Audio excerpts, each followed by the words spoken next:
আমি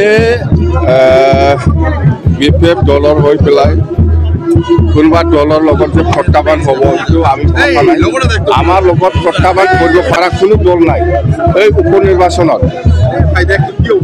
উপনিৰ্বাচনৰ আমাৰ বিপেফ দলৰ লগত প্ৰত্যাহ্বান কৰিব পৰা কোনো দল নাই। এই যেটো বাই ইলেকশন ইয়াতো ইউপিপিএলহে আছে আৰু কংগ্ৰেছ আছে।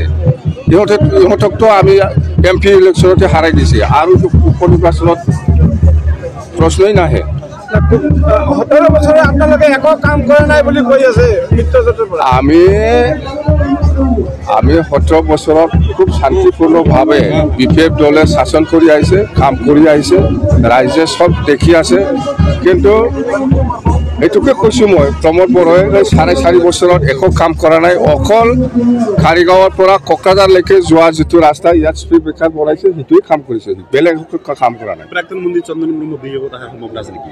নাই, প্ৰাক্তন মন্ত্ৰী চন্দন ব্ৰহ্ম ডাঙৰীয়াক মই এটা মানে অনুৰোধ কৰিছোঁ, মই মানুহ পঠাই দিছোঁ যে আপুনি আহক, ঘূৰি আহক, আগত যি হ'ল আমি একেলগে থাকি পেলাই কাম কৰিম বুলি মই অনুৰোধ জনাইছোঁ। এতিয়া একো ৰেছপন্স অহা নাই এতিয়ালৈকে। মুঠতে মই আহাটো বিচাৰোঁ। অহাৰ সম্ভাৱনা আছেনে? এতিয়া কোৱা নাযায়, মুঠতে আহাটো আমি বিচাৰিছোঁ, আহিলে খুব ভাল হয়। ইউপিপিএল এনডিএৰ প্ৰাৰ্থী আছে, কিমান ফেক্টৰ হ'ব বুলি ভাবিছে আপুনি? নাই, ফেক্টৰ নাই। ইহঁতে কোৱাটো আপুনি শুনা নাই নেকি যে ইউপিপিএলৰ পৰা ইহঁতে কৈ আছে আমি 70,000 ভোটত আমি জিকি আছোঁ, য'ত আমি হিচাপ কৰিছোঁ আমাৰ বিপেফ দলে 80,000তকৈ বেছি ভোটত আমি জিকি আছোঁ। তো প্ৰশ্ন সেইটোৱে, 80,000টো বেছি না 70,000টো বেছি? ছাৰ, বিগত লোকসভা নিৰ্বাচনত কংগ্ৰেছে আপোনালোকৰ ভোট কাটাৰ কাৰণে আপোনালোকৰ প্ৰাৰ্থী হাৰিলে বুলি ৰাজনৈতিক আলোচনা হৈছে।